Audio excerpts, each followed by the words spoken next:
નમસ્કાર વિદ્યાર્થી મિત્રો, આપણે નેક્સ્ટ લેક્ચર ની અંદર ડીએનએ કુંતલ પેકેજિંગ ની વાત કરવાના છીએ. તો ગયા લેક્ચર ની અંદર આપણે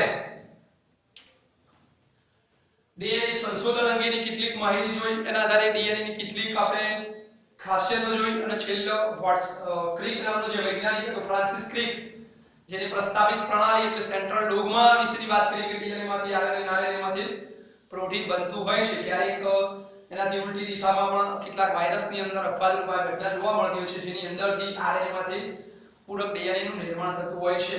ઓકે, ત્યાર પછી આજનો આપણો જે મહત્વનો જે એક જ થિયરી છે, કોન્સેપ્ટ છે ડીએનએ કુંતલનું પેકેજિંગ ની વાત કરેલી છે કે ડીએનએ જે રંગસૂત્ર ઉપર વીંટળાયેલું હોય છે, તો એ રંગસૂત્ર કઈ રીતે એની ઉપર વીંટળાયેલું હોય છે એની આજે આપણે વાત કરીશું. તો પહેલો પ્રશ્ન છે કે લાક્ષણિક સસ્તન કોષની અંદર જે બેવડી કુંતલમય રચના ધરાવતું જે હેલિક્સ ડીએનએ છે, એ ડીએનએ ની લંબાઈની ગણતરી કરો. શું કોષ કેન્દ્ર માટે આપેલી છે? તો આપણે જાણીએ છીએ કે સુકોષ કેન્દ્રની અંદર અહીં એવું કહે છે કે આપણે અગાઉ આવી ગયું કે બે ક્રમિક ન્યુક્લિયોટાઇડ બેઝ જોડી વચ્ચેનું અંતર, બે ક્રમિક જે આવી ગયો કે આપણે લેક્ચરની અંદર જોયું કે બે ક્રમિક ન્યુક્લિયોટાઇડના જે લાડવા છે એમની વચ્ચે બેઝ જોડી વચ્ચેનું અંતર કેટલું છે? તો એ અંતર આપણે જાણીએ છીએ કે ભાઈ 3.4 એંગસ્ટ્રોમ છે. એ અંતર આપણે જાણીએ છીએ. કેટલું અંતર છે? તો એ 3.4 એંગસ્ટ્રોમ અથવા આપણે 0.34 નેનોમીટર તરીકે જેને ઓળખીએ છીએ. કેવી રીતે? તો એ અંતરની અંદર આપણે વાત કરેલી કયા અંતરની કે આ રીતે જે આખી એક શૃંખલા હોય, આ એક આખું એનું ગર્ત થયું, આ એક આખું જે ગર્ત છે એની આપણે કુલ ગર્ત આખું ફૂલ સંપૂર્ણ કુંતલ જેની આપણે લંબાઈ કેટલી કહેલી? આટલાની લંબાઈ 34 એંગસ્ટ્રોમ આપણે લંબાઈ કહેલી, પણ 34 એંગસ્ટ્રોમ લંબાઈ કહેલી, બરાબર છે. નેનોમીટરની અંદર આપણે 3.4 નેનોમીટર કહેલો. ઓકે, હવે આપણે એવું કહ્યું કે આની અંદર દરેક જે ન્યુક્લિયોટાઇડ જે હોય એની વચ્ચે નાઇટ્રોજન બેઝ આ જોડાયેલા છે દ્વિબંધ અને ત્રિબંધથી, દ્વિબંધ ત્રિબંધ. તો આ નાઇટ્રોજન બેઝ આમાં કેટલા હોય? આ રીતે નાઇટ્રોજન બેઝ જે હોય ટોટલ 10 હોય. આ સંપૂર્ણ કુંતલની અંદર નાઇટ્રોજન બેઝની બેઝ પેર, આપણે આવો શબ્દ વાપરીએ બેઝ પેર, એટલે નાઇટ્રોજન બેઝની પેર એટલે જોડ કહેવાય. કેટલી હોય? તો 10 હોય બેઝ પેર, બરાબર છે. હવે આ બે ક્રમિક, આ તો ન્યુક્લિયોટાઇડ હશે, આ બી ન્યુક્લિયોટાઇડ હશે, આ ન્યુક્લિયોટાઇડ છે, આખો ન્યુક્લિયોટાઇડ છે. ન્યુક્લિયોટાઇડ વચ્ચે અથવા તો બે નાઇટ્રોજન બેઝની વચ્ચે જે ડિસ્ટન્સ છે એ આપણે આ ડિસ્ટન્સ કેટલું કહેલો કે 3.4 એંગસ્ટ્રોમ અથવા નેનોમીટરની અંદર 0.34 નેનોમીટર આ ડિસ્ટન્સ હોય છે. તો એને શું કીધું કે આ બે ક્રમિક ન્યુક્લિયોટાઇડની નાઇટ્રોજન બેઝ જોડ વચ્ચેનું ડિસ્ટન્સ એ 3.4 એંગસ્ટ્રોમ અથવા તો 0.34 નેનોમીટર હોય છે. તો 0.34 * 10⁻⁹ મીટર. તો આ થયું એની મીટરની અંદર જોડી વચ્ચેનું અંતર. હવે આપણે જાણીએ છીએ કે માનવીની અંદર અગાઉ n કોષ હોય અને 2n કોષ હોય તો ટોટલ ન્યુક્લિયોટાઇડની જોડીઓ આપેલી છે. ડીએનએ માં કુલ ન્યુક્લિયોટાઇડની આવી કોષની અંદર જોડીઓ કેટલી છે? તો આપણે n હોય તો n માટે આપણે કહ્યું 3.3 * 10⁹ બેઝ પેર આવી જોડીઓ છે ટોટલ. તો આ વસ્તુ આપણે યાદ રાખવાનું થશે કે સુકોષ કેન્દ્રની અંદર 2n હોય તો 2n માટે કેટલી જોડીઓ છે? 6.6 * 10⁹ બેઝ પેર જોડીઓ આવેલી છે. તો આપણે આ બે માહિતી ઉપરથી જુઓ કે ટોટલ દાખલા તરીકે આપણે બે વચ્ચેનું અંતર આટલું છે અને ટોટલ આવી બેઝ પેર જોડી કેટલી છે? 6.6 * 10⁹ બેઝ પેર છે. તો ઇન્ટુ આપણે કરીશું એટલે આપણે ટોટલ ડીએનએ ની લંબાઈ આપણે મેળવી શકીએ છીએ. તો ડીએનએ ની કુલ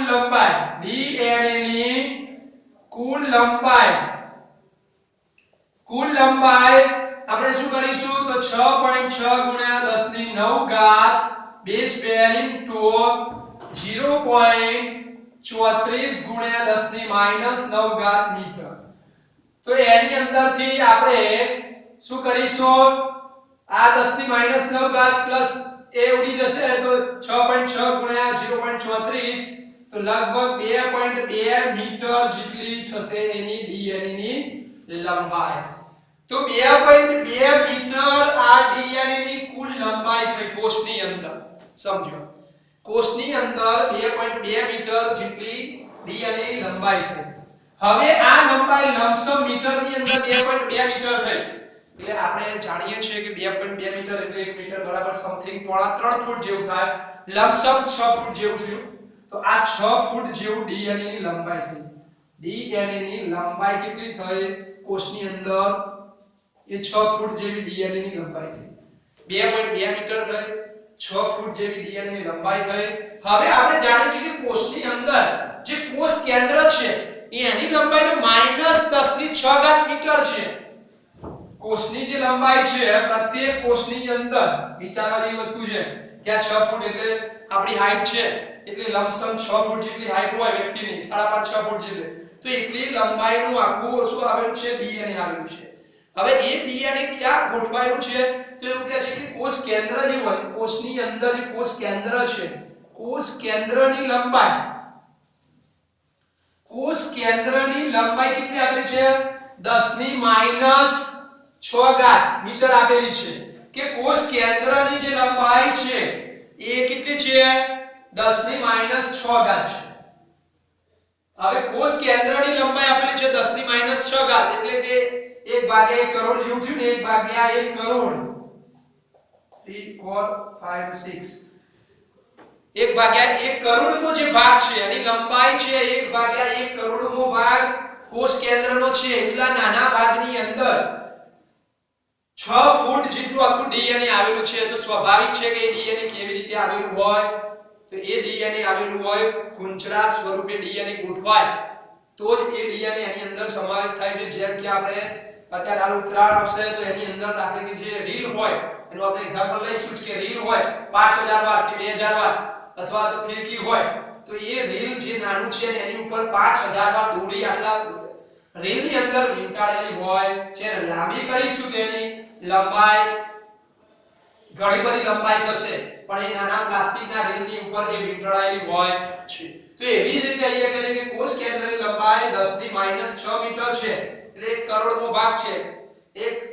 1/1 કરોડનો ભાગ એની અંદર એટલી નાની જગ્યાની અંદર આ 6 ફૂટ વાળું DNA અંદર ફિટ થયેલું જોવા મળે છે. તો આ એક આપણે ગણતરી યાદ રાખીશું, ત્યારે પૂછી શકાય.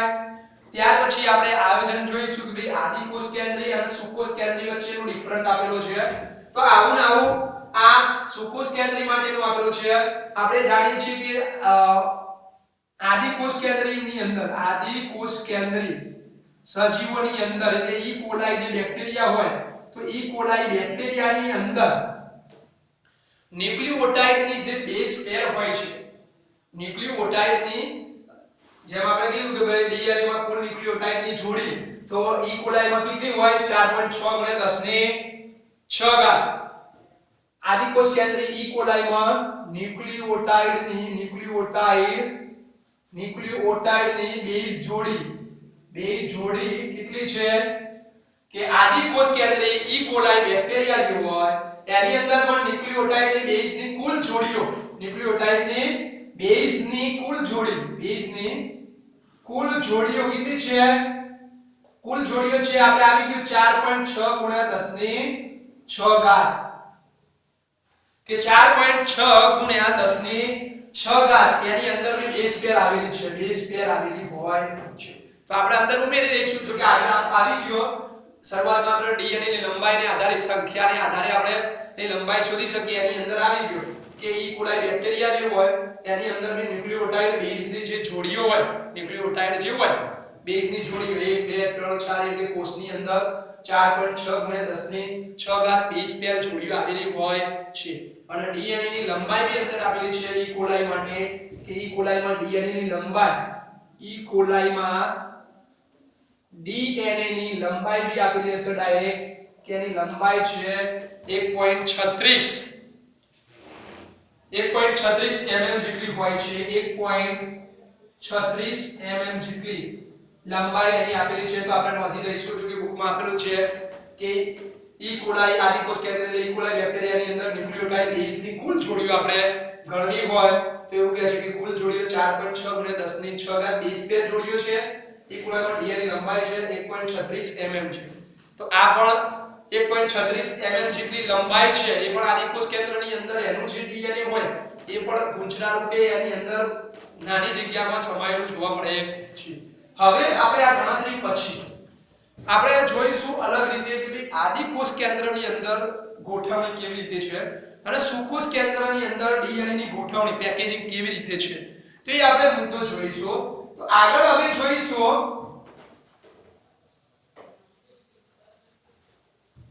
કે આદિ કોષ કેન્દ્રની અંદર કેવી રીતે ગોઠવણી છે. બધું આપણે અલગ કરીને જોઈશું. તો દાખલા તરીકે અહીં આપેલું હશે આદિ કોષ કેન્દ્રમાં પહેલા આપણે જોતા જઈએ કે ડીએનએ નું પેકેજિંગ. આદિ કોષ કેન્દ્રિત સજીવો કે ઈ કોલાઈ બેક્ટેરિયામાં ઈ કોલાઈ જેવા બેક્ટેરિયાઓની અંદર ડીએનએ નું પેકેજિંગ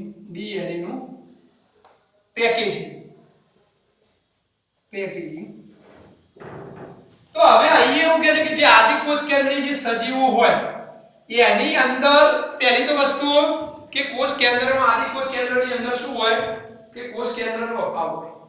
બીજું કોષ કેન્દ્ર પટલનો પણ અભાવ જોવા મળે છે. આદિ કોષ કેન્દ્રીય સજીવોની અંદર આપણે એક એક છૂટું બધું લખતા જઈશું, સમજતા જઈશું. ડીએનએ કુંતલનું પેકેજિંગ. તો અહીંયા આદિ કોષ કેન્દ્રમાં શું છે? કોષ કેન્દ્રનો અભાવ અથવા તો અલ્પ વિકસિત હોય. પછી કોષ કેન્દ્ર પટલ પણ ગેરહાજર જોવા મળે છે. એટલે અહીંયા ડીએનએ જે કોષની અંદર પ્રસરેલું હોય પરંતુ એ સંપૂર્ણ રીતે પૂર્ણ રીતે પ્રસરેલું હોતું નથી કારણ કે કોષ કેન્દ્રનો અહીં શું છે એ અભાવ જોવા મળે છે. એટલે અહીંયા કોષ કેન્દ્રનો અભાવ જોવા મળે છે. આમ છતાં કોષમાં ડીએનએ પૂર્ણપણે ફેલાયેલું હોતું નથી. એટલે કોષ કેન્દ્રનો અભાવ છે, કોષ કેન્દ્ર પટલ બી ગેરહાજર છે. એટલે ડીએનએ ખરું પણ સંપૂર્ણ રીતે પથરાયેલું નથી. ડીએનએ એ સંપૂર્ણ એટલે કે પૂર્ણ રીતે ફેલાયેલું જોવા મળતું નથી, ફેલાયેલું હોતું નથી. બરાબર. સંપૂર્ણ રીતે આની અંદર કે ડીએનએ ફેલાયેલું હોતું નથી પણ તેમ છતાં ડીએનએ ગોઠવાયેલું હોય છે. પણ એ ડીએનએ જે હોય એ ડીએનએ ની અંદર શું હોય? ઋણ વીજભારિત ધરાવતું જે ડીએનએ હોય એની સાથે પ્રોટીન જે જોડાયેલું હોય. તો ડીએનએ જે હોય એની અંદર PO4 -3 આવેલું છે, ફોસ્ફેટ સમ આવેલું છે એટલે ઋણ વીજભારિત કહેવાય. તો એની અંદર આવેલું છે ન્યુક્લિઓઇડ સ્વરૂપે એ ગોઠવાયેલું હોય છે, ન્યુક્લિઓઇડ કહેવાય. તો એક શબ્દ આવશે ડીએનએ સંપૂર્ણ રીતે ફેલાયેલું હોતું નથી પણ કોષની અંદર ગોઠવાયેલું. પણ કેવી રીતે? શબ્દ આપણે યાદ રાખીશું ન્યુક્લિઓઇડ. ન્યુક્લિઓઇડ સ્વરૂપે ગોઠવાયેલું. હવે ન્યુક્લિઓઇડ એટલે શું? તો આનું જે ડીએનએ જે હોય એ ડીએનએ ઋણ વીજભારિત હોય. ડીએનએ જે હોય આદિ કોષ કેન્દ્રનું એ ઋણ વીજભારિત હોય. ઋણ વીજભારિત. ઋણ નેગેટિવ હોય, ઋણ વીજભારિત હોય, એસિડિક હોય કારણ કે ડીએનએ ની અંદર શું છે? PO4 ફોસ્ફેટ સમૂહ હોય ને, PO4 -3 એટલે આ ફોસ્ફેટ સમૂહના લીધે એ ઋણ વીજભારિત હોય. તો આનું ડીએનએ એ ઋણ વીજભારિત ડીએનએ કોની સાથે? તો હિસ્ટોન નહીં પણ બિન હિસ્ટોન પ્રકારના જે કેટલાક પ્રોટીન છે તો પ્રોટીન સાથે જોડાયેલું હોય છે. ઋણ વીજભારિત પ્રોટીન ઋણ વીજભારિત ડીએનએ સાથે ઋણ વીજભારિત ડીએનએ સાથે પ્રોટીન જે હોય એ ધન વીજભારિત હોય. તો ધન વીજભારિત પ્રોટીન સાથે ક્યાં છે? કારણ કે કોષ કેન્દ્રનો અભાવ છે એટલે કોષ રસમાં સ્થાપિત થયેલું હોય છે. કોષ રસમાં સ્થાપિત થયેલું જોવા મળે છે. કોષ રસમાં સ્થાપિત થયેલું જોવા મળે છે ગુંચળા સ્વરૂપે. કે ન્યુક્લિઓઇડ જેને કહેવાય કે ડીએનએ જે ઋણ વીજભારિત હોય છે એ ડીએનએ સાથે ધન વીજભારિત એની સાથે પ્રોટીન સાથે કોષ રસમાં જોડાઈને ગુંચળા સ્વરૂપે સ્થાપિત થયેલું જોવા મળે છે જેને ન્યુક્લિઓઇડ તરીકે એને ઓળખવામાં આવે છે. એટલે ન્યુક્લિયોઇડ એટલે આપણે યાદ રાખવાનું કે ડીએનએ જે હોય એ ડીએનએ ઋણવીજ ભારિત હોય એની સાથે ધનવીજ ભારિત કોષરસમાં એક જગ્યાએ સ્થાપિત હોય છે, આપણે ન્યુક્લિયોઇડ તરીકે એને ઓળખવામાં આવે છે. તો આદિ કોષ કેન્દ્રની વાત થઈ, પરંતુ અહીંયા એવું કહે છે કે ડીએનએ જે હોય મોટી કડી સ્વરૂપે ડીએનએ જે હોય ડીએનએ એ મોટી કડી સ્વરૂપે જોવા મળે. ડીએનએ મોટી કડી સ્વરૂપે જોવા મળે તેને જોડતો પ્રોટીન સાથે આવેલું હોય છે, સાથે આવેલું. તો ડીએનએ મોટી કડી સ્વરૂપે જોવા મળે જેને જોડતું પ્રોટીન સાથે આવેલું હોય છે ગૂંચળા સ્વરૂપે. એટલે આ રીતે કડી બનાવે, આ રીતે કડી સ્વરૂપે ડીએનએ ગોઠવાયેલું હોય છે. એટલે આ ડીએનએ છે, ડીએનએ કડી સ્વરૂપે મોટી કડી સ્વરૂપે આ રીતે આવેલું છે. તો મોટી કડી સ્વરૂપે આવેલું છે ને એને જોડતો જે ભાગ છે એ કયો છે? તો આ પ્રોટીન છે. પણ એ પ્રોટીન કયું છે? બિન હિસ્ટોન પ્રકારનું પ્રોટીન હોય છે. તો ડીએનએ મોટી કડી સ્વરૂપે જોવા મળે તેને જોડતું પ્રોટીન એની સાથે આવેલું છે, પણ એ પ્રોટીન કેવું છે? બિન હિસ્ટોન પ્રકારનું પ્રોટીન હોય છે. બિન હિસ્ટોન પ્રકારનું એ પ્રોટીન જોવા મળે છે. તો આપણે આદિકોષ કેન્દ્ર માટે અથવા એને ન્યુક્લિયોપ્રોટીન પુંજ તરીકે પણ ઓળખવામાં આવે કે હોય તો કહી શકાય ન્યુક્લિયોઇડ માં ડીએનએ મોટી કડી સ્વરૂપે આયોજિત હોય છે, કડીઓ પ્રોટીન દ્વારા જોડાયેલી રહે છે, જેને ન્યુક્લિયોપ્રોટીન પુંજ પણ કહેવાય. એવો શબ્દ આપેલો છે આપણે નવનીતની અંદર કે ભાઈ ન્યુક્લિયોપ્રોટીન પુંજ જેને કહેવાય. ટૂંકમાં આપણે આદિકોષ કેન્દ્રીય સજીવોની અંદર જોવાનો કે ભાઈ ઇકોલાઈ માં ડીએનએ નું પેકેજિંગ તો કોષ કેન્દ્રનો અભાવ છે, કોષ કેન્દ્ર પર ગેરહાજર છે, ડીએનએ સંપૂર્ણ રીતે ફેલાયેલું હોતું નથી. એટલે પૂર્ણ રીતે લખો તો પણ ચાલે કે પૂર્ણ રીતે ફેલાયેલું હોતું નથી. એમાં ન્યુક્લિયોઇડ સ્વરૂપે હોય એટલે ડીએનએ જે ઋણવીજ ભારિત હોય એની સાથે ધનવીજ ભારિત પ્રોટીન એની સાથે કોષરસમાં સ્થાપિત થઈને ગૂંચળા સ્વરૂપે જોવા મળે તો એ ગૂંચળા શું કહેવાય? ન્યુક્લિયોઇડ કહેવાય. યાદ રાખજો, ગૂંચળાને ન્યુક્લિયોઇડ કહેવાય. હવે ન્યુક્લિયોપ્રોટીન પુંજ એટલે શું કે આવું ન્યુક્લિયોઇડ એ મોટી કડી સ્વરૂપે ન્યુક્લિયોઇડ જે હોય ડીએનએ મોટી કડી સ્વરૂપે ડીએનએ મોટી કડી સ્વરૂપે ડીએનએ મોટી કડી સ્વરૂપે આ રીતે જોવા મળે તેને જોડતું પ્રોટીન હોય, એની વચ્ચે જોડતું પ્રોટીન હોય ડીએનએ તો એને શું કહેવાય? ન્યુક્લિયોપ્રોટીન પુંજ કહેવાય, એક સમૂહ કહેવાય. આ રીતે ગૂંચળામાં જોવા મળે છે ભેગું. તો આ રીતે કડી હોય ને એની વચ્ચે જોડતો પ્રોટીન જોવા મળે જેને ન્યુક્લિયોપ્રોટીન પુંજ કહેવાય. પણ આ પ્રોટીનની અંદર એ હિસ્ટોન પ્રોટીન હોતો નથી, બિન હિસ્ટોન પ્રકારના પ્રોટીન દ્વારા એ જોડાયેલું હોય છે. તો આ થયું આદિકોષ કેન્દ્રીય સજીવોનું ડીએનએ નું પેકેજિંગ. હવે આપણે આ પૂરું થાય પેકેજિંગ એટલે બીજું આપણે કઈ જોઈશું? સુકોષ કેન્દ્રીય જે મેઇન છે સુકોષ કેન્દ્રીય સજીવોની અંદર ડીએનએ નું પેકેજિંગ. તો આપણે આને છોડ દઈશું. હવે આપણે આગળ જોઈશું સુકોષ કેન્દ્રીય સજીવોનું જે પેકેજિંગ જે સૌથી અગત્યનું છે. તો સુકોષ કેન્દ્રીય સજીવોની અંદર કેવી રીતે પેકેજિંગ હોય તો એની આપણે વાત કરીએ. તો સુકોષ કેન્દ્રીય સજીવોની અંદર બી ડીએનએ તો હોય જ, બરાબર છે.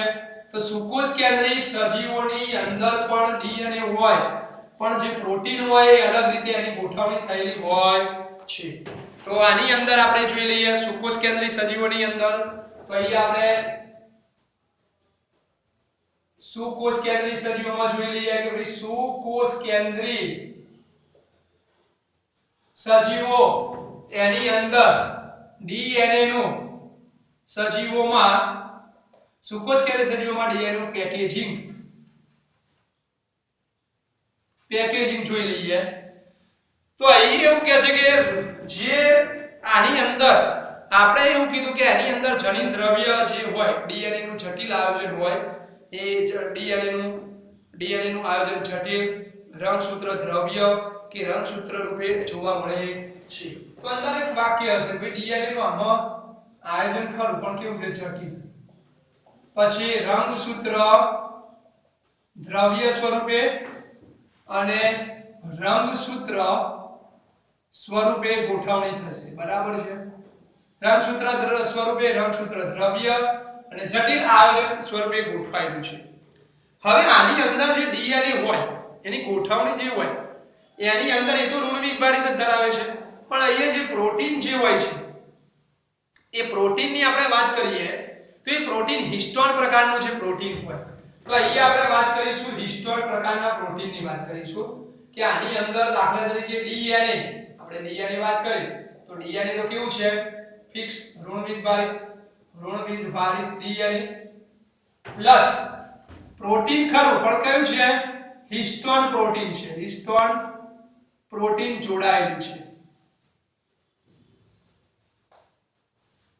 તો અહીંયા શું કહે છે કે બે વસ્તુ આમાં બી છે, ડીએનએ ઋણ વીજભારિત અને એની સામે હિસ્ટોન પ્રોટીન છે ધન વીજભારિત હશે, ધન વીજભારિત કે ઋણ વીજભારિત ડીએનએ પ્લસ હિસ્ટોન પ્રોટીન જે ધન વીજભારિત પ્રોટીન છે એ બંને સંકળાયેલા હોય છે। હવે જે હિસ્ટોન જે પ્રોટીન છે એ હિસ્ટોન પ્રોટીન કેવી રીતે જોડાયેલું હોય છે, તો હિસ્ટોન જે પ્રોટીન હોય તો હિસ્ટોન પ્રોટીનની વાત કરીએ તો આની અંદર આપણે શું વાત કરવાની કે હિસ્ટોન પ્રોટીન એટલે શું કે જે દોરી હોય, આપણે દાખલા તરીકે સપોઝ ફિરકી, તો એ ફિરકી એ હિસ્ટોન પ્રોટીન છે અને જેના ઉપર આપણે તાર જે દોરી વીંટીએ છીએ એ છે આપણું ડીએનએ છે, અથવા તો આપણે જે 2000 વાર કે 5000 વારની દોરીનું જે રીલ હોય પ્લાસ્ટિકનું નીચેનું એના આપણે હિસ્ટોન પ્રોટીન કહીશું અને એની ઉપર જે દોરી આપણે વીંટાળીએ છીએ 5000 વાર તો એ આપણે ડીએનએ છે એવું આપણે સમજવું પડશે। તો હવે આ હિસ્ટોન જે પ્રોટીન હોય, હિસ્ટોન પ્રોટીન જે હોય છે એ હિસ્ટોન પ્રોટીનમાં શું હોય, તો હિસ્ટોન પ્રોટીનમાં મોટાભાગે એ બેઝિક, હિસ્ટોન પ્રોટીનમાં મોટાભાગે બેઝિક એટલે અલ્કલીય એમિનો એસિડ અંદર આવેલા હોય, એ કયા લાઇસિન અને આર્જિનિન નામના એમિનો એસિડ એની અંદર આવેલા હોય છે। તો આપણે હિસ્ટોન પ્રોટીનની વાત કરીએ છીએ કે ભાઈ હિસ્ટોન પ્રોટીન જે ધન વીજભારિત પ્રોટીનના સમૂહ તરીકે આવેલો છે એની અંદર હિસ્ટોન પ્રોટીનની અંદર શું આવેલું છે તો હિસ્ટોન પ્રોટીનની અંદર એમિનો એસિડ જે આવેલા હોય એમિનો એસિડ આવેલા હોય, એ એમિનો એસિડ કયા છે તો લાઇસિન અને આર્જિનિન નામના અલ્કલીય એમિનો એસિડ, અલ્કલીય એટલે બેઝિક। તો હિસ્ટોન પ્રોટીનમાં એમિનો એસિડ બે પ્રકારના આવેલા હોય, એક આપણે યાદ રાખીશું લાઇસિન અલ્કલીય એટલે બેઝિક જે કહી શકાય, તો બેઝિક એમિનો એસિડ જે લાઇસિન અને આર્જિનિન નામના એ બે પ્રકારના એમિનો એસિડ એની અંદર હિસ્ટોન પ્રોટીનની અંદર આવેલા હોય છે। હવે હિસ્ટોન પ્રોટીન જે હોય એની અંદર જે હિસ્ટોન પ્રોટીન જે હોય એ હિસ્ટોન પ્રોટીન 8 હિસ્ટોન પ્રોટીન અહીંયા શું કહે છે બંને એમિનો એસિડ તેની પાર્શ્વ શૃંખલા પર, એટલે આ બંને પ્રકારના જે એમિનો એસિડ હોય એની પાર્શ્વ શૃંખલા ઉપર એટલે ડાબી અને જમણી બાજુની જે લાઇસિન હોય કે આર્જિનિન હોય તો એની પાર્શ્વ બાજુએ બંને એમિનો એસિડની પાર્શ્વ બાજુએ બંને એમિનો એસિડની પાર્શ્વ બાજુએ પાર્શ્વ શૃંખલાઓ એ શું ધરાવે છે ધન વીજભાર ધરાવે છે, ધન વીજભાર ધરાવે છે, બરાબર। બંને એમિનો એસિડ હોય અલ્કલીય લાઇસિન આર્જિનિન એની પાર્શ્વ શૃંખલાઓ જે હોય એ ધન વીજભાર ધરાવે છે, કારણ કે એની ઉપર આપણે શું પેલા ઋણ વીજભારિત ડીએનએ આપણે એની સાથે વીંટાળવાનો છે એટલા માટે। હવે આપણે જાણીએ છીએ કે હિસ્ટોન જે છે ઓક્ટામરની રચના કરે છે, અષ્ટક હિસ્ટોન જે હોય હિસ્ટોન પ્રોટીન છે ઓક્ટામરની રચના કરે, ઓક્ટામર અથવા અષ્ટક બનાવે છે, અષ્ટક, બરાબર। હવે આપણે સમજીશું કે હિસ્ટોન જે પ્રોટીન છે ઓક્ટામર અથવા તો અષ્ટકની રચના કરે। આમ હિસ્ટોન પ્રોટીન એ 5 પ્રકારના હોય, હિસ્ટોન પ્રોટીન એ 5 પ્રકારના હોય, પણ જે ઓક્ટામરની રચના કરે છે પ્રોટીન એની અંદર 4 જ ભાગ ભજવે છે। તો કયા 5 પ્રકારના હિસ્ટોન હોય, તો 5 પ્રકારના, બરાબર આમાં થોડુંક સમજવાનું છે કે 5 પ્રકારના એ હિસ્ટોન છે, એ હિસ્ટોનની અંદર આપણે બરાબર સમજીશું 5 પ્રકારના histone protein. Number 1 H2A, number બીજો H2B, નંબર H3 અને H4। તો આ 4 પ્રકારના થયા, આ 2 છે આની સંખ્યા 2 આની સંખ્યા પણ 2, આની સંખ્યા પણ 2 અને આની સંખ્યા પણ 2 થઈ, એટલે 2 2 4 2 6 2 8 અને ટોટલ પાંચમો પ્રકાર છે H1, બરાબર છે। તો આ રીતે બરાબર સમજીશું આપણે કે આ રીતે હિસ્ટોનના પ્રકારો કેટલા છે, 5 પ્રકાર છે, બરાબર સમજીશું। હિસ્ટોન 5 પ્રકારના પ્રોટીન ધરાવે છે। H2A એ 2 હોય, H2B 5 પ્રકારના હિસ્ટોન પ્રોટીન કયા, તો H1 જુઓ, H2A, H2B, H3, H4 અને H1 એટલે 1 2 3 4 અને 5 હિસ્ટોન થયા। હવે જે આ ઓક્ટામર જે છે હિસ્ટોન ઓક્ટામર અષ્ટકની રચના કરે એની અંદર આ ચાર જ ભાગ ભજવે છે, 1 2 3 અને 4 જ ભાગ ભજવે છે। તો એ H2A 2 હોય, H2B 2 હોય, H3 2 હોય અને H4 2 હોય એટલે ટોટલ કેટલા થયા, 8 થઈ ગયા। જો દાખલા તરીકે હિસ્ટોન પ્રોટીન હોય તો 1 2 3 4 અને એની પાછળ આપણે આ રીતે વિચારીએ કે 1 2 3 અને 4 એટલે આપણે એવું વિચારી શકીએ કે આ H2A છે, સમજો H2A આ કોણ છે H2A એટલે 2 થયા, H2B આ H2B એટલે 4 થયા। હવે આ H3 અને આ H3, H4 અને આ H4 તો દાખલા તરીકે H2A 2, H2B 2, H3 2, H4 2 એટલે ટોટલ થયા 1 2 3 4 5 6 7 8 એટલે 8 આ રચના જે બનાવી એને આપણે શું કહીએ છીએ, ઓક્ટામર અષ્ટક તરીકે ઓળખવામાં આવે છે। ઓક્ટામર કહેવાય, ઓક્ટામર અથવા અષ્ટક જેને બનાવ્યું હિસ્ટોન અષ્ટક કહેવાય। તો હિસ્ટોન અષ્ટક તરીકે અથવા તો ઓક્ટામર તરીકે એને ઓળખવામાં આવે છે। તો બરાબર સમજીશો, હિસ્ટોન પ્રોટીન છે, હિસ્ટોન પ્રોટીન ની અંદર એમિનો એસિડ, અલ્કલી એમિનો એસિડ હોય, લાઇસિન અને આર્જિનિન એમિનો એસિડ હોય, એની બંને પાર્શ્વ શૃંખલાઓ એ ધન વીજભાર ધરાવે છે। હિસ્ટોન પ્રોટીન ની અંદર 5 પ્રકારના હિસ્ટોન ની અંદર 5 પ્રકારના હિસ્ટોન પ્રોટીન છે, 5 પ્રકારના હિસ્ટોન પ્રોટીન એની અંદર 5 ના પ્રકારો આપણે જોઈ લેવાના કે H2A, H2B, H3, H4, H5 બુકમાં નથી આપેલા। પાંચમાંથી આપણે વિચારીએ કે અષ્ટકની અંદર H1 ભાગ ભજવતો નથી, યાદ રાખજો H1 એ અષ્ટક, H1 જે હિસ્ટોન પ્રોટીન છે, H1 હિસ્ટોન પ્રોટીન એ ઓક્ટામરમાં ભાગ ભજવતો નથી, ઓક્ટામરમાં ભાગ લેતો નથી, બરાબર સમજવાનું છે કે H1 જે હોય 5 પ્રકાર કીધા પણ આ H1 હિસ્ટોન પ્રોટીન એ ઓક્ટામરમાં ભાગ લેતો નથી। જો આમાં અષ્ટકમાં છે H2A બરાબર છે, H2B ડબલ છે, આ 2 2 4 2 6 2 8 એટલે અષ્ટકની રચના થઈ। H1 હિસ્ટોન પ્રોટીન એ ઓક્ટામરમાં ભાગ લેતો નથી, અહીં સુધી આપણને ખબર પડી ગઈ। હવે આ અષ્ટક જે હોય એ અષ્ટકની ઉપર હવે આપણું DNA જે ઋણ વીજભારિત છે, આ ધન વીજભારિત છે, એની ઉપર ઋણ વીજભારિત અષ્ટક એટલે આ દોરીની અંદર પ્લાસ્ટિકનું જે આપણે રીલ જે હોય છે એની અંદર પ્લાસ્ટિકની જે ઘડી હોય એ છે ફિરકી કહી શકાય, એની ઉપર હવે આપણે દોરી જે વીંટાળીએ છીએ, હવે આ એ પ્લાસ્ટિકની રીલ છે અને એની ઉપર હવે દોરી વીંટાળીશું, એને આપણે DNA સાથે સરખામણી કરીશું તો આની ઉપર હવે DNA વીંટળાય છે। તો આની ઉપર જે DNA વીંટળાય અષ્ટક ઉપર એને આપણે શું કહીએ છીએ, ન્યુક્લિયોસોમ તરીકે એને ઓળખવામાં આવે છે, ન્યુક્લિયોસોમ। તો હવે જુઓ આપણે આગળ જઈશું, આ ધન DNA પ્રોટીન છે, ઓક્ટામર હિસ્ટોન છે, બરાબર છે, એની ઉપર હવે શું વીંટળાય છે, તો એની ઉપર આ રીતે દોરી એની ઉપર આ રીતે વીંટળાયેલી જોવા મળે છે, તો એને આપણે શું કહીશું, DNA કહીશું, બરાબર।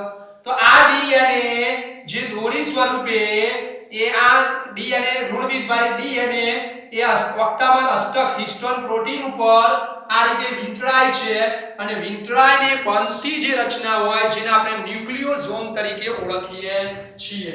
તો આગળનો મુદ્દો આપણે જોઈએ કે હવે ન્યુક્લિયોસોમ કેવી રીતે બને, તો ન્યુક્લિયોસોમની આપણે વાત કરીશું। ન્યુક્લિયોઝોમ એટલે શું? બરાબર. તો આગળ જોઈએ આપણે ન્યુક્લિયોઝોમ ની વાત કરેલી છે. તો ન્યુક્લિયોઝોમ એટલે શું? તો આપણે બરાબર જોઈ લઈશું. ન્યુક્લિયોઝોમ આગળનો શબ્દ આવ્યો કયો? ન્યુક્લિયોઝોમ. ન્યુક્લિયોઝોમ બરાબર છે. તો ન્યુક્લિયોઝોમ એટલે શું? કે ઋણ વીજભારિત ડીએનએ જે હતો એ ધન વીજભારિત હિસ્ટોન જે પ્રોટીન છે એની સાથે વીંટળાતા બનતી રચના. હવે આ ડીએનએ આની ઉપર વીંટળાય છે. બરાબર સમજો કે ઋણ વીજભારિત ડીએનએ હિસ્ટોન પ્રોટીન ધન વીજભારિત હિસ્ટોન પ્રોટીન અથવા તો ઓક્ટામર જેને કહેવાય અષ્ટક કહી શકાય. ઓક્ટામર સાથે વીંટળાઈને બનતી રચના જેને શું કહેવાય? ન્યુક્લિયોઝોમ કહે છે. બરાબર છે. ઓકે. હવે આ એક લડ્ડુ થયો, 8 અષ્ટક થયો. આ રીતે રચના છે 2 2 4 2 6 2 8 છે. તો આપણી બુકમાં તો આ રીતે સીધું જ બતાવેલું હશે કે દાખલા તરીકે આ અષ્ટક છે. સમજો 8 રચનાવાળો 8 રચનાવાળો અષ્ટક છે કે ભાઈ અષ્ટક છે. આ અષ્ટક 8 રચનાઓ છે. 8 રચનાવાળો અષ્ટક છે. બરાબર છે. આ અષ્ટક બનાવે છે આપણી બુકની અંદર. હવે જુઓ એ અષ્ટક ઉપર આ રીતે આપણે શું કીધું કે ભાઈ ડીએનએ આ રીતે એની આસપાસ વીંટળાયેલું છે. તો ઋણ વીજભારિત ડીએનએ ધન વીજભારિત હિસ્ટોન પ્રોટીન ઓક્ટામર જેની અંદર 4 હિસ્ટોન પ્રોટીન ભાગ ભજવે. એ યાદ રાખવાનું કે H2A H2B H3 H4 ભાગ ભજવે છે. H1 એ ન્યુક્લિયોઝોમમાં ભાગ ભજવતો નથી, અષ્ટક ઓક્ટામરમાં ભાગ ભજવતો નથી. તો આની ઉપર જે ડીએનએ જે વીંટળાયું કે એની અંદર નાઇટ્રોજન બેઝની પેર કેટલી હોય? તો આ એક ન્યુક્લિયોઝોમની અંદર એક જે ન્યુક્લિયોઝોમ છે એની અંદર નાઇટ્રોજન બેઝની પેર કેટલી હોય? તો નાઇટ્રોજન બેઝની પેર કેટલી હોય છે? 200 બેઝ પેર હોય. નાઇટ્રોજન બેઝની આ પૂછી શકાય MCQ ની અંદર કે આની ઉપર એક ન્યુક્લિયોઝોમ હતો, અષ્ટક ઉપર પેલો જે ડીએનએ દોરી વીંટળાય તો એની ઉપર નાઇટ્રોજન બેઝની પેર કેટલી હોય? તો 200 નાઇટ્રોજન બેઝની એ પેર જોવા મળતી હોય છે. હવે જુઓ કે દાખલા તરીકે હવે આ એક હોય એવું બીજું પણ હોય, ત્રીજું પણ હોય. એ રીતે ન્યુક્લિયોઝોમ બધા હોય. ન્યુક્લિયોઝોમ હોય તો આગળ આપણે શબ્દ આવશે ક્રોમેટિન અથવા તો રંગસૂત્ર જે દ્રવ્ય કહી શકાય. તો રંગસૂત્ર દ્રવ્યની રચના કેવી રીતે થાય? તો કોષ કેન્દ્રમાં આવેલા ન્યુક્લિયોઝોમના આવા ઘણા પુનરાવર્તિત એકમોને ક્રોમેટિન કહે છે, જે તંતુ જેવી અભિરંજિત રચના સ્વરૂપે જોવા મળે છે. ક્રોમેટિન કેવી રીતે બને એની વાત કરી છે. આગળનો મુદ્દો ક્રોમેટિન એટલે રંગસૂત્ર દ્રવ્યની વાત કરી છે. બરાબર સમજો. આ એક ન્યુક્લિયોઝોમની વાત કરી. તો કોષ કેન્દ્રમાં એવું કહે છે કે આવા ઘણા ન્યુક્લિયોઝોમ એ પુનરાવર્તિત થઈને એ રચના બનાવે છે. તો કોષ કેન્દ્રમાં ન્યુક્લિયોઝોમ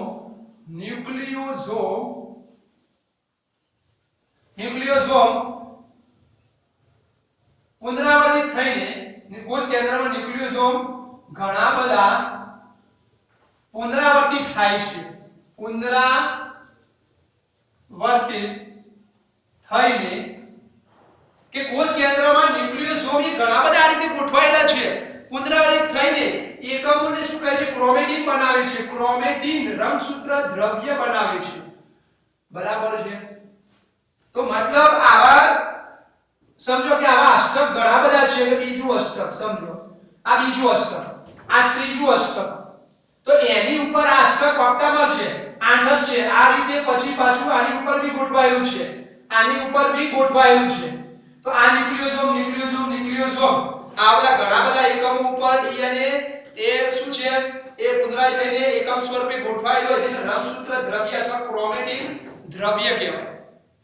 હવે મારો પ્રશ્ન એવો છે કે દાખલા તરીકે તમે એવું કર્યું કે ઓક્ટામર હિસ્ટોન જે છે ઓક્ટામર અષ્ટકની અંદર ચાર જ પેલા પ્રોટીન હિસ્ટોન પ્રોટીન ભાગ ભજવે H2A H2B H3 H4 H1 ભાગ ભજવે.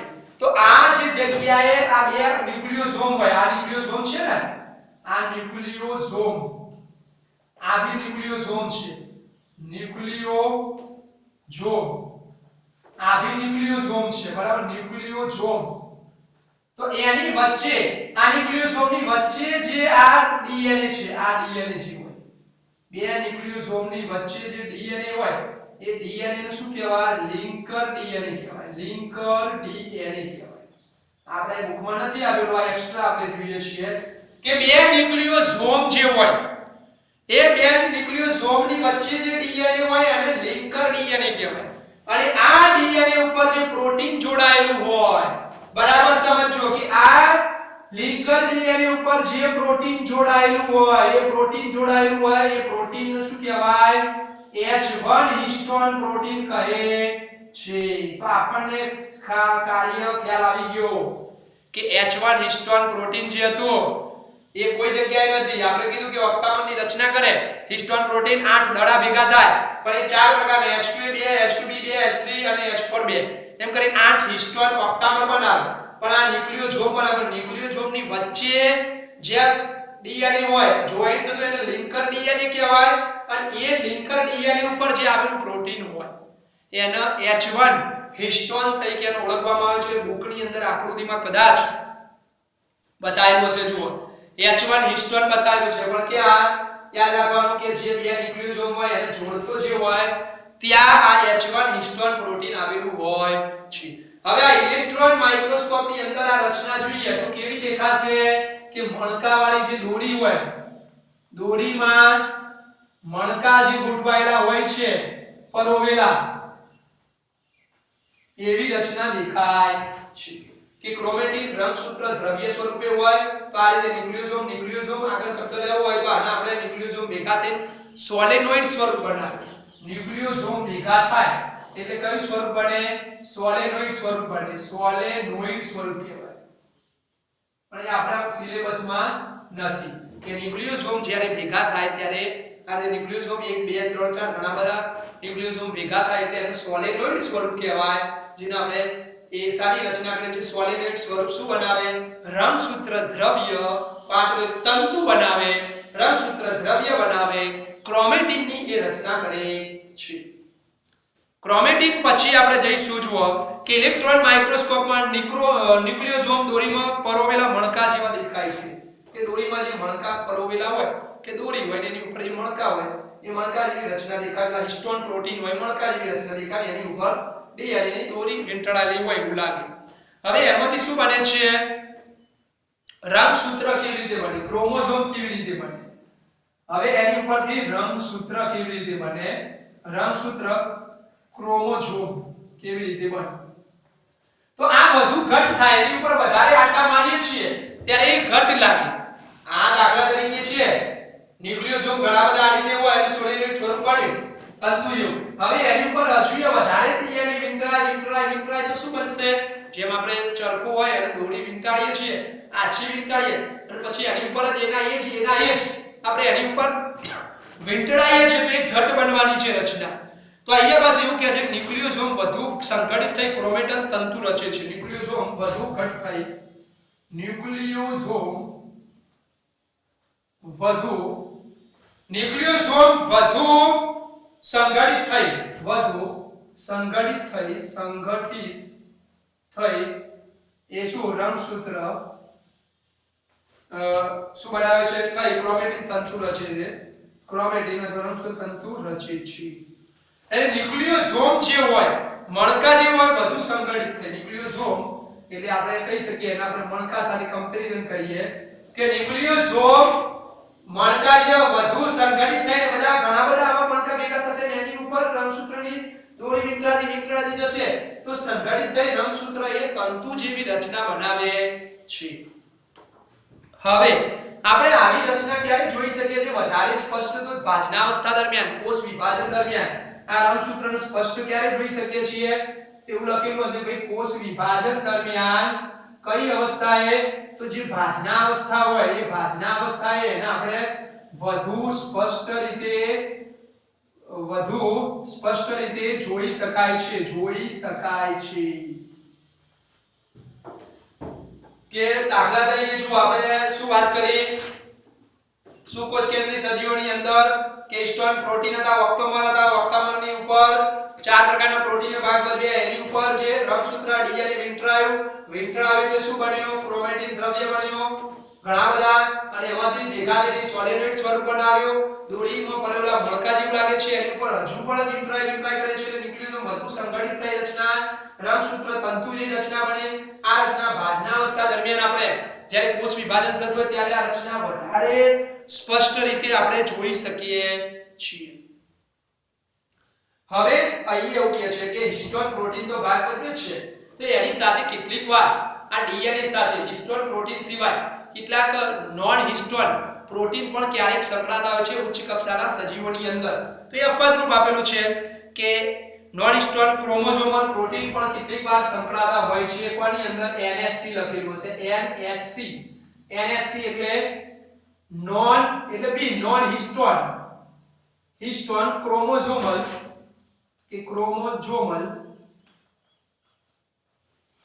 તો NHC એટલે શું? કેટલીકવાર ઉચ્ચ કક્ષાના સજીવોની અંદર એવું કહે છે ઉચ્ચ સ્તરે ક્રોમેટિનના પેકેજિંગ માટે વધારાના પ્રોટીન જૂથની પણ જરૂર પડે છે. કેટલીકવાર ઉચ્ચ કક્ષાના સજીવોમાં જ્યારે પેકેજિંગ ચાલતું હોય તો એ પેકેજિંગમાં વધારાના પ્રોટીનની જરૂર પડે છે. તો કેટલીકવાર એવું કહે છે કે આપણે વાત કરી કે ઓક્ટામરની રચના કરી, હિસ્ટોન પ્રોટીનની વાત કરી, પણ હિસ્ટોન પ્રોટીન સિવાય પણ ક્યારેક પેકેજિંગની અંદર નોન હિસ્ટોન ક્રોમોઝોમલની જરૂર પડે છે કે NHC એટલે બિન હિસ્ટોન પ્રોટીનની પણ જરૂર પડતી હોય છે. તો ઉચ્ચ સ્તરે ક્રોમેટિનના પેકેજિંગમાં વધારાના પ્રોટીન જૂથની પણ જરૂર પડે છે જેને NHC પ્રોટીન તરીકે એને ઓળખવામાં આવે છે. ત્યાર પછી જે લાક્ષણિક કોષ કેન્દ્રમાં ક્રોમેટિન વિસ્તાર આપેલા છે, ક્રોમેટિન વિસ્તાર. હવે જે રંગસૂત્રવાળા જે વિસ્તાર છે, ક્રોમેટિન વિસ્તાર જે આપેલા છે, એ ક્રોમેટિન વિસ્તાર બે પ્રકારના આપેલા છે. કોષ કેન્દ્રમાં ક્રોમેટિન વિસ્તાર આપે છે, કોષ કેન્દ્રમાં ક્રોમેટિન વિસ્તાર જે બે પ્રકારના છે. જુઓ તો આ ક્રોમેટિન વિસ્તાર બે પ્રકારના છે. એક હશે યુક્રોમેટિન અને બીજો હશે હિટરોક્રોમેટિન. હવે આમાં ફરક શું છે? તો આ એવું કહેવા માંગે છે કે યુક્રોમેટિન હોય એની ગોઠવણી જે રંગસૂત્રની હોય એ છૂટી સવાઈ હોય, એટલે શિથિલ રીતે છૂટા ગોઠવાયેલા હોય. આ યુક્રોમેટિન શિથિલ રીતે ગોઠવણી હશે, શિથિલ, અને એ અભિરંજિત થશે પણ આછો અભિરંજિત થશે. બરાબર છે? અભિરંજન થાય, દાખલા કે છૂટી રચના ગોઠવાયેલી એની ઉપર તમે કોઈ કલર નાખો છો તો એ અભિરંજિત થશે પણ કેવું થશે? આછું થશે. પણ આ હિટરોક્રોમેટિન જે વાળી રચના છે એ કેવી છે? એકદમ ફિક્સ બધી ગીચ ગોઠવાયેલી રચના છે. સમજો, ગાઢ રીતે ગોઠવાયેલ છે, ગીચ અથવા તો ગાઢ રીતે ગોઠવાયેલ. આપણે દોરી છે છૂટી ગોઠવીશું તો એનો કલર જુઓ તમે, અને એકના ઉપર પેલા ચરખા ઉપર દોરી વીંટ કરીશું તો એનો કલર કેવો છે? ડાર્ક હશે. એટલે આને અભિરંજિત કરીશું તો અભિરંજકથી અભિરંજિત કલર રંગ કેવો હશે? ઘેરો રંગ જોવા મળે અભિરંજક દ્વારા. આ ટૂંકમાં આ રંગસૂત્ર તંતુ છે એ શિથિલ રીતે ગોઠવાયેલા છે, આ ગાઢ રીતે ગોઠવાયેલા છે. આ ગાઢ રીતે એટલે એનો રંગ ઘેરો દેખાય છે, આનો આછો રંગ દેખાય છે. હવે આપણે જ્યારે કોઈ પ્રોટીનનું સંશ્લેષણ કરવાનું હોય, ડીએનએ હોય તો ડીએનએ ને શું કરવું પડે? એ ખોલવું પડે. એ ટેમ્પલેટ શૃંખલા તરીકે વર્તે, એની અંદરથી મેસેન્જર આરએનએ બનવાનું છે. કઈ રચના? તો આ રીતે હું કહેવા માંગુ છું કે દાખલા તરીકે જ્યારે કોઈ ડીએનએ માંથી આપણે પ્રોટીન સંશ્લેષણ કરવાનું હોય, આ ડીએનએ છે, સમજો એ આ ડીએનએ છે, તો એની અંદરથી આ નબળા હાઇડ્રોજન બંધ પહેલા તોડવા પડશે.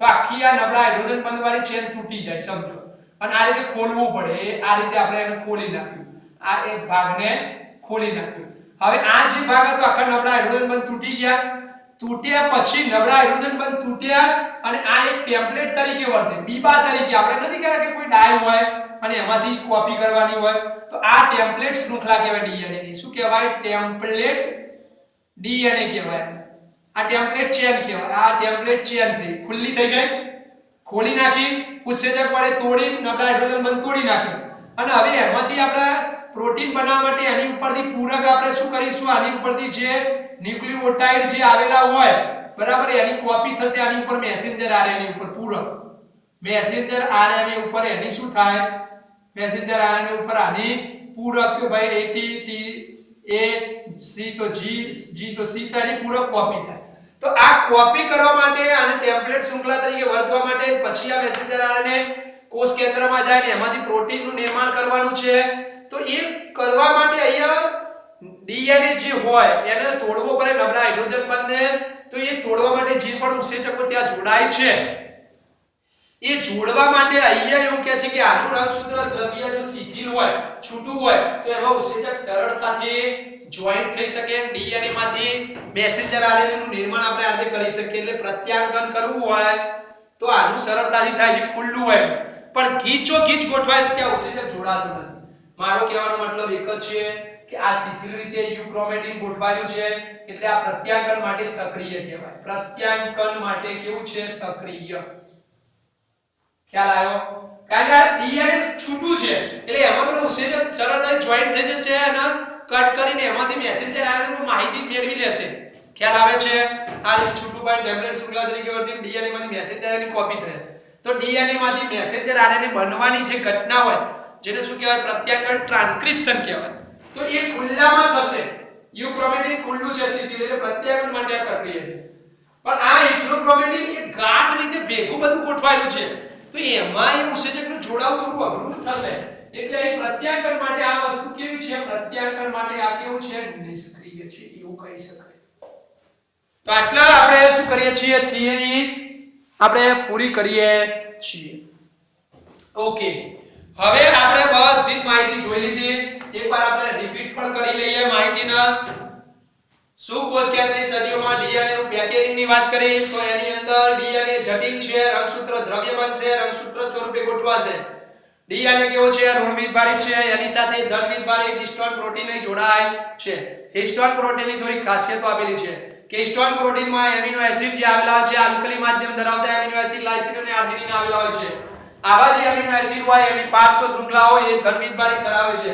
એટલે ધનવિધ ભાર સાથે હિસ્ટોન પ્રોટીન સાથે ઋણવિધ ભારિત ડીએનએ જોડાઈ શકે પણ હિસ્ટોન પ્રોટીન ની અંદર એ હિસ્ટોન પ્રોટીન એ 5 પ્રકારના હોય છે જેની અંદર H2 એ 5 પ્રકાર યાદ રાખીશું H2A H2B H3 H4 અને H1 લખી દઈશું આ 5 પ્રકારની અંદર જે આપણે H1 ને કાઢી નાખીશું કારણ કે એ હિસ્ટોન અષ્ટક બનાવે એની અંદર એ આવતો નથી તો H2A ના 2 H2B ના 2 H3 ના 2 અને H4 ના 2 એટલે ટોટલ આ રીતે 8 વાળો એક દડો તૈયાર થયો એ દડો થયો તૈયાર એટલે આપણે જેમ નથી આપણે દડો બનાવીએ છીએ કાગળનો ડૂચો જે છે એ આપણે હિસ્ટોન પ્રોટીન થી અષ્ટક અને એની ઉપર હવે આપણે દોરી લપેટા કરીશું તો એ થઈ ડીએનએ થઈ હવે એની ઉપર ડીએનએ શું થાય છે વિંટરાય છે એટલે આ ઓક્ટોમર હિસ્ટોન અષ્ટક થયું પણ એ H1 એ ઓક્ટામર પ્રોટીન ની અંદર એ ભાગ ભજવતો નથી કેમ નહીં ભજવતો આપણે જોયું હવે ઋણવિધ ભારિત ડીએનએ ધનવિધ ભારિત હિસ્ટોન પ્રોટીન ઓક્ટામર સાથે વિંટરાય બનતી રચનાને આપણે શું કહીશું ન્યુક્લિયોસોમ કહેવાય એક ન્યુક્લિયોસોમ જે હોય એની અંદર નાઇટ્રોજન બેઝ ની પેર કેટલી હોય આ એક દળો છે એની ઉપર જે દોરી ડીએનએ ની વિંટરાય એમાં નાઇટ્રોજન બેઝ ની પેર 200 પેર હોય હવે આવા ન્યુક્લિયોસોમ ઘણા બધા દડા હોય ને એની ઉપર ડીએનએ વિંટરાય કે કોષ કેન્દ્રમાં આવા ન્યુક્લિયોસોમ ઘણા બધા પુનરાવર્તિત થઈ એકમો થઈ ક્રોમેટિન દ્રવ્ય બનાવે ઘણા બધા દડા બનાવે હવે આવા ઘણા બધા ન્યુક્લિયોસોમ ભેગા થાય એટલે સોલેનોઇડ સ્વરૂપ કહેવાય સોલેનોઇડ સ્વરૂપ બનાવે છે જેને ક્રોમેટિન અથવા રંગસૂત્ર દ્રવ્ય કહેવાય તો આવા ઘણા બધા છે